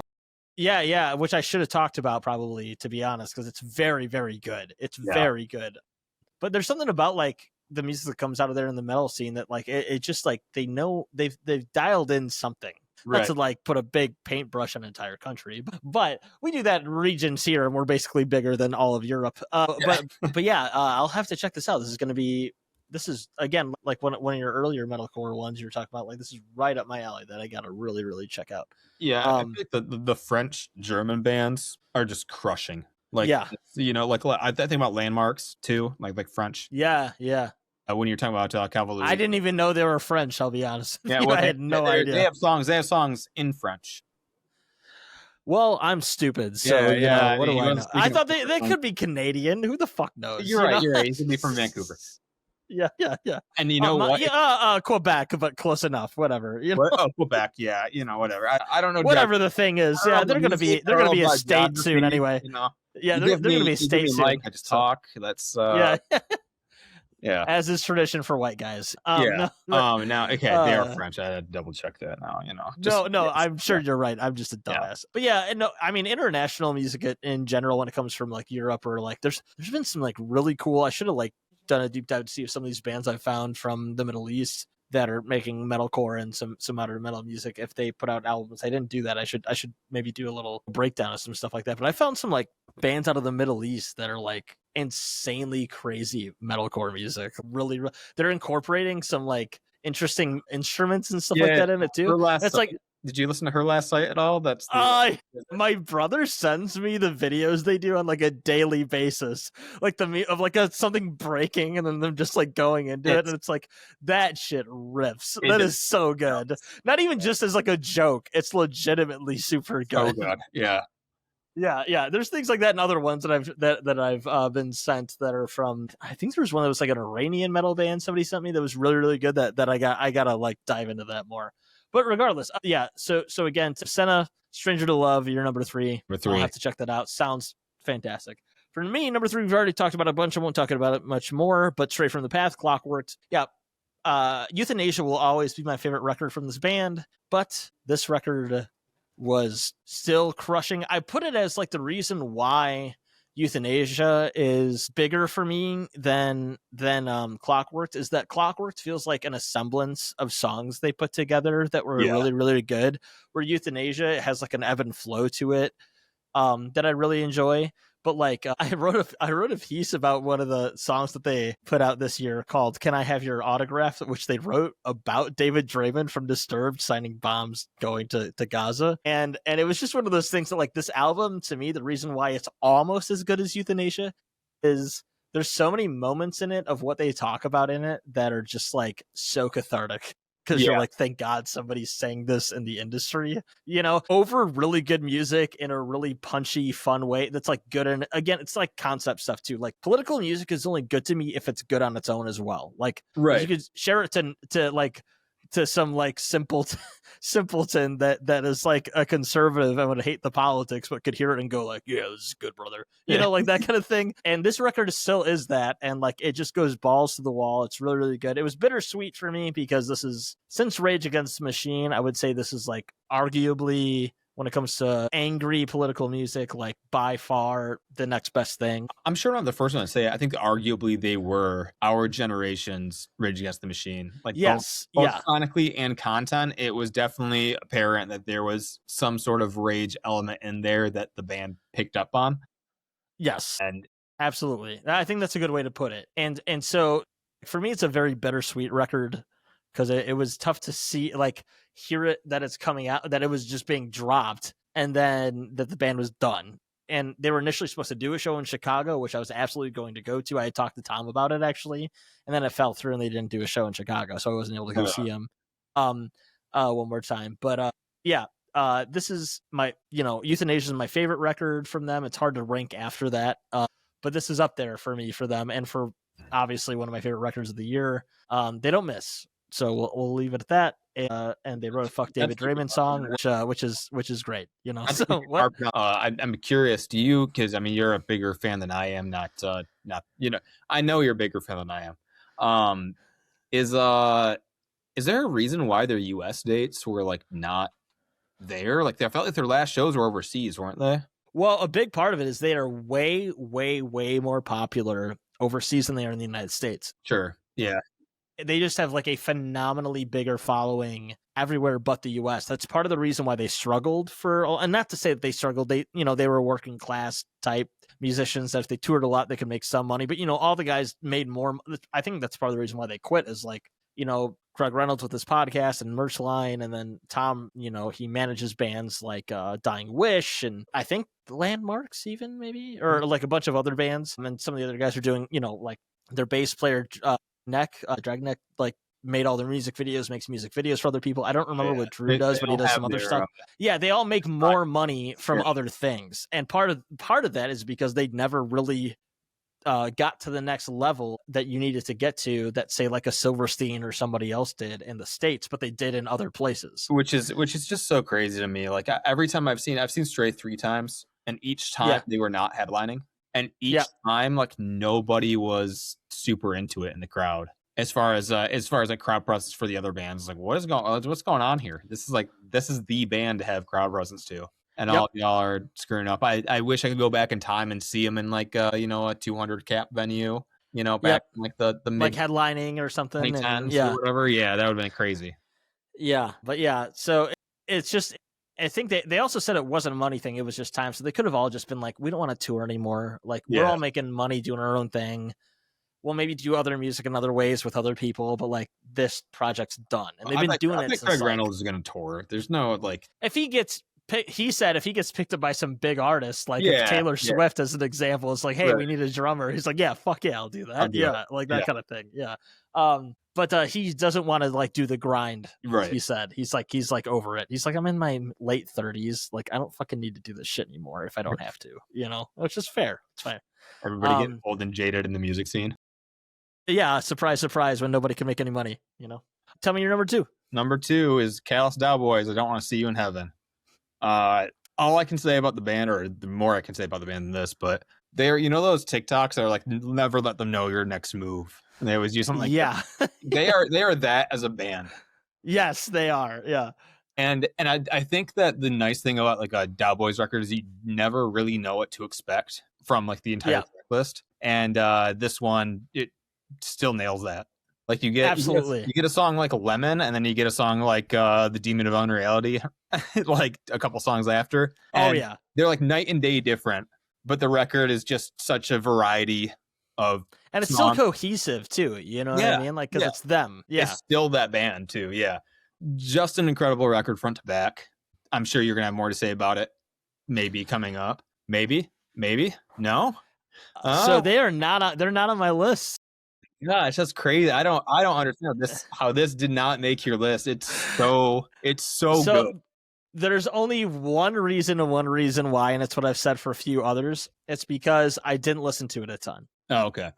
I do think it's probably one of the best records of the year. Actually, like the outlet that I write for put it at number 2 of best new metal records of the year. I agree. I think if I had more time, it'd probably be in the top 5 from what I've heard from it. But I was honest with myself of like, what did I listen to the most? What did I enjoy the most? But if we wanted to go with best and not my favorite, yes. Because Callous Cowboys are always a band that I think is redefining what a genre is or even what genre they're in. You can't really, I love them because they're a band you can't describe. I've interviewed Dan Hodson from the band before. We talked a lot about that EP that they put out that had like Designer Shroud of Turin and a few other songs on it. This one felt like, again, I think I listened to it twice. I think it was just there's so much music this year that I think for me, a lot of times in the car, I'm either listening to a podcast or like music, that isn't as chaotic as this, to be honest. Like, they're one of the most chaotic bands I listen to, and I love that about them. I think I'm going to be annoyed with myself I didn't add it to the list, but I looked at it and I was like, I just didn't listen to it enough. Didn't give it I just didn't give it enough listens. But it should undoubtedly be on a top 10 list of all genres of one of the best and most original records of the year. For me, there was just too many other records I loved and listened to on repeat this year, and we've listed most of them off, Yeah, and this band for me is kind of fills that void. Did you ever listen to Tony Dan's Snapchat? Yeah. Which they reunited this year. Oh wow, I did a live, but they did it without Joshua Travis. Oh yeah, so Joshua Travis is in. Who is he in now? Amir. Yeah. I was about to say he's in it. Which who gives a fuck about that anymore? Yeah, should have reunited with him. He should have left that band. Yeah.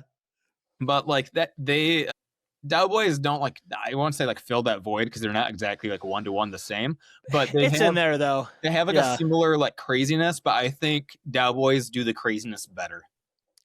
Well, also Carson is such a phenomenal vocalist that like on all levels that it like. And having violin in it, like what the fuck is that? You know what I mean? It's just so good. Is he the primary writer too? Like, yes, I think he writes most of so. the record as well. So like they've been posting stuff about them working on their next material, and then like it'll show him with a guitar, but then they like just add in some weird feedback noise over the top of it, and they're like, "You won't believe what I'm leaking," and they'll have that in text, and you turn it on, it's just like it's like so them. And the band doesn't take themselves like seriously at all, which is even though they like dive into serious material on their songs, but they're like they meme themselves not the same that Bill Murray does, because that is just that's sometimes too much for me. Yeah, Bill Murray is like a lot of like Gen Z kind of memery. I feel like it's a like, bit much. Yeah, tap into that, but I mean I still love Bill Murray too, but yeah, Cowboys are just something different where they just kind of say what they want to say, and there's just no holding back. It's I don't know. You can't really describe the band on a musical level like amongst other bands, but other than like the Tony Danza, maybe. Tony Tap Dance Extravaganza. Yeah. Rashad Rumpel.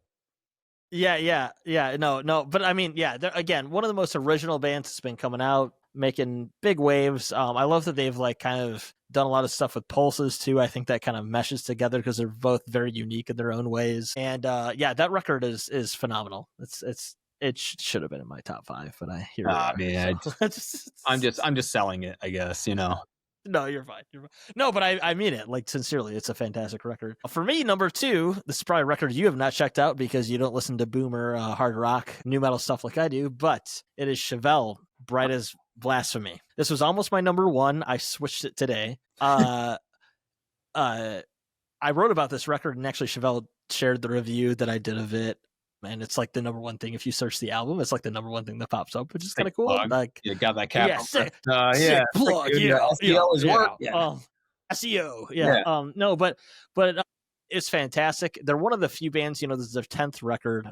And they're one of the few bands in that sort of genre that hasn't become a hollow version of themselves. It's might be my favorite Chevelle record of all time, which is saying something. The guitar work's phenomenal, vocals are phenomenal, and I would say it's their best album lyrically.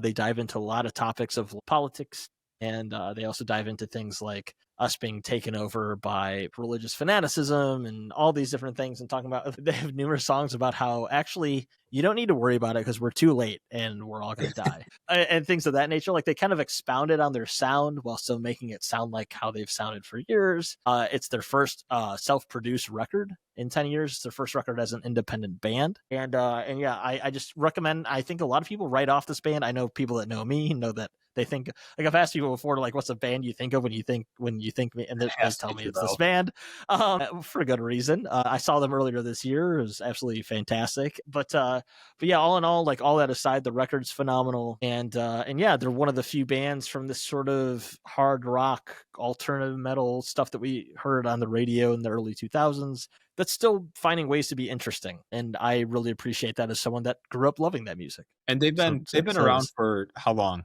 Their first record came out in 2000. Yeah, I was going to say 20, 25 plus years. Like, yeah. The fact that they're only 10 albums deep is great, right? Like, they take their time between the records. I didn't listen to the new Chevelle record. I'm not like, I don't not like them, but they just don't have my as a guitarist, you should, what I'm saying. You should listen to it as a guitarist. You should listen to it. That's what I'll say. And you're going to hate this, but I always get them confused with Thrice. I love Thrice. You know what? I thought you were going to say a way shittier band. No. That's fine. But that's fine. They're not the same band, and I know they're not the same band. So every time I'm like, they could tour together, but yeah. But they. I wish they would. That'd be sick. But yeah, that'd be good for me.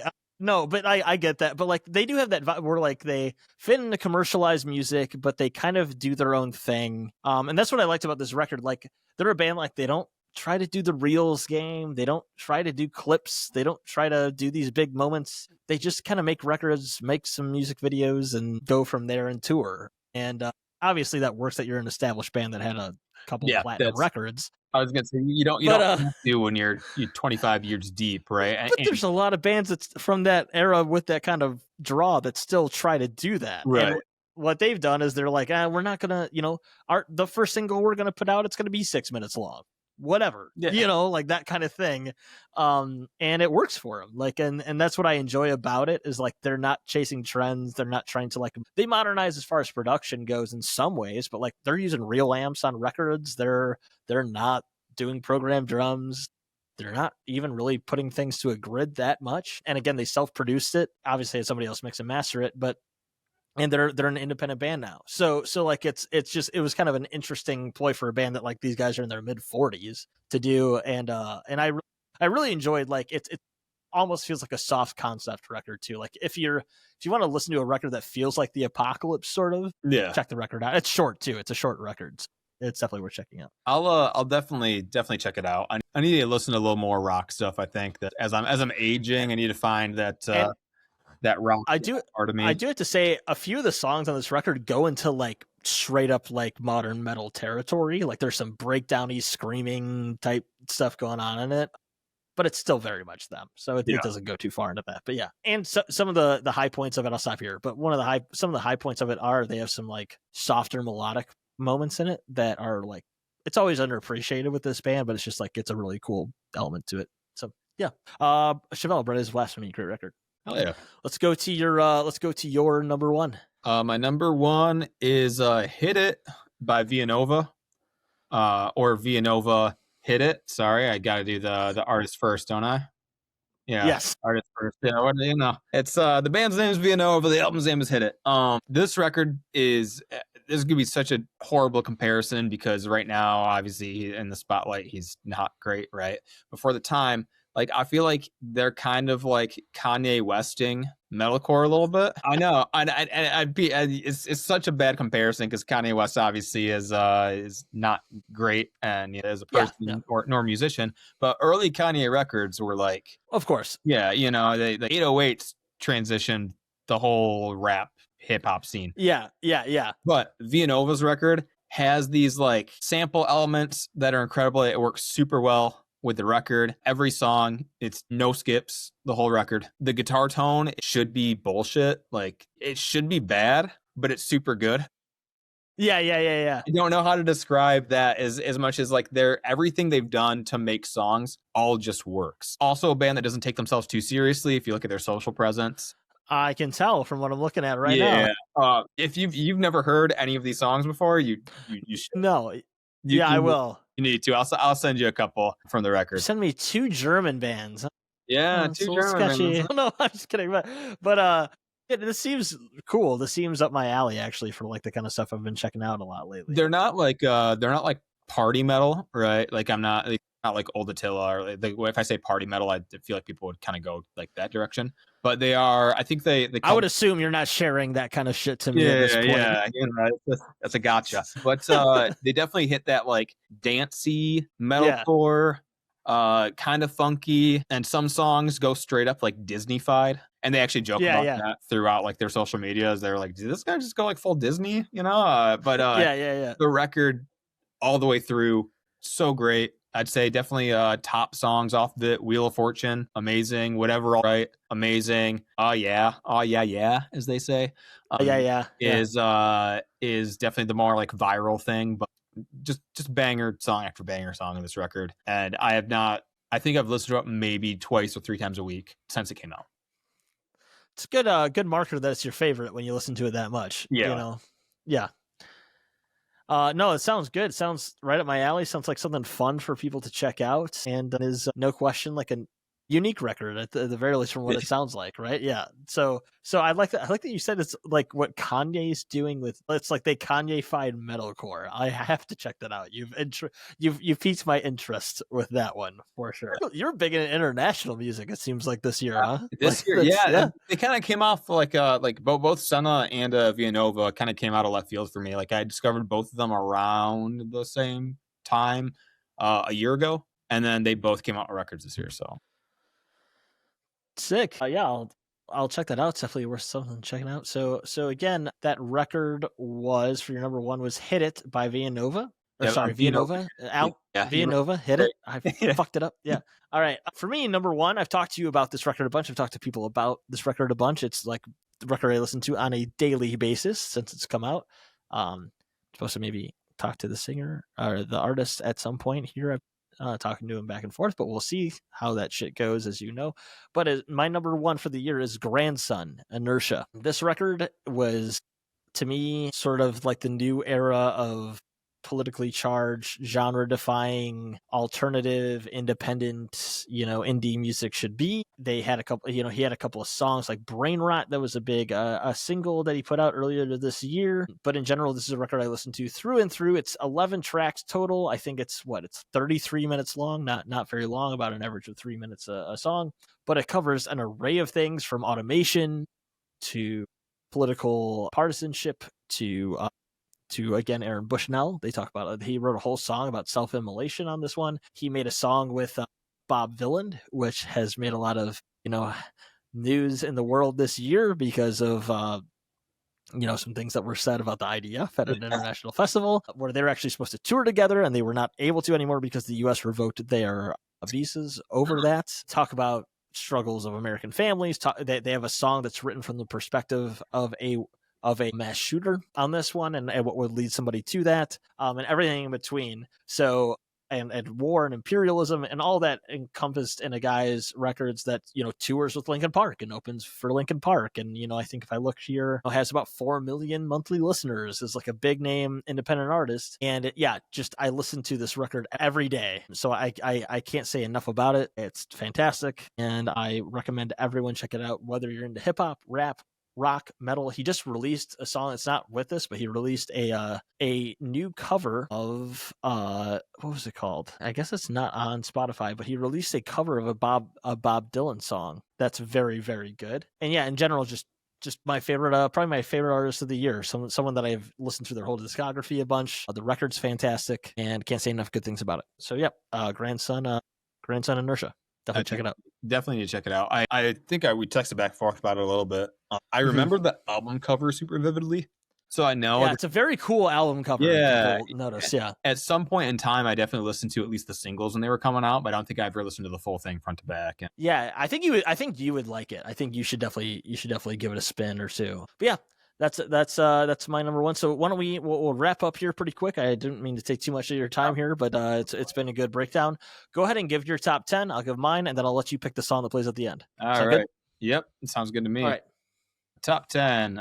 A Sense of Purpose, The Wounds We Share coming at 10, then Liquid Mike, Hell is an Airport, then Straight from the Path, Clockwork, then Spiritbox, Tsunami Sea, then Silverstein, Anti-Bloom, then Arm's Length, There's a Whole World Out There, then Action Adventure, Ever After, then Senna, Stranger to Love, then Callous Cowboys, I Don't Want to See You in Heaven, and then Villanova, Hit It. And I said it, artist to album that time, so I know it's all right. I tried to say all in one breath, and it did not work out at all, by the way. Don't try that. All right, it's very good. For mine, we got number 10, Ryan Woods, Godboy. Number 9, Architects, The Earth, the Sky, and All Between. Number 9, Fall 50 Feet, Counterfeit Recollections. Number 7, Fox, Cult, Watercolors, The Emerald Grove. Number 6, Spiritbox, Tsunami Sea. Number 5, Silverstein, Anti-Bloom, Pink Moon. Number 4, Calvin Louise, Edge of the Abyss. Number 3, Straight from the Path, Clockwork. Number 2, Chevelle, Bride is Blasphemy. And number 1, Grandson, Inertia. So after doing that, I feel like every album should just be one word. That's right. I agree. Every album should be one word. Every band name, one word. Just boom. No, but yeah, great breakdown. Great kind of talking films and stuff with you, bud. We'll have to do something like this again. We should not wait a whole year. This is the first year we've done where we went a whole year without you doing something else on here.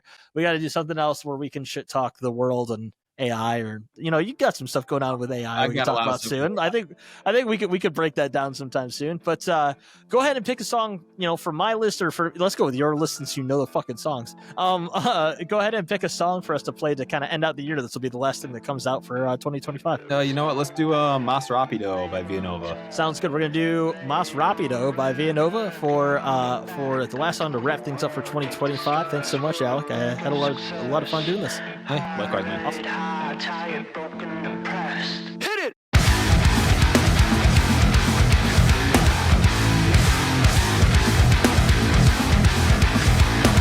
I keep my cortisol, listen from caffeine rushes. Lose my sleep to get paid, doing nothing. Running out of time to know what is your life. Forget or nowhere forget. Wasting days on finish stressed out.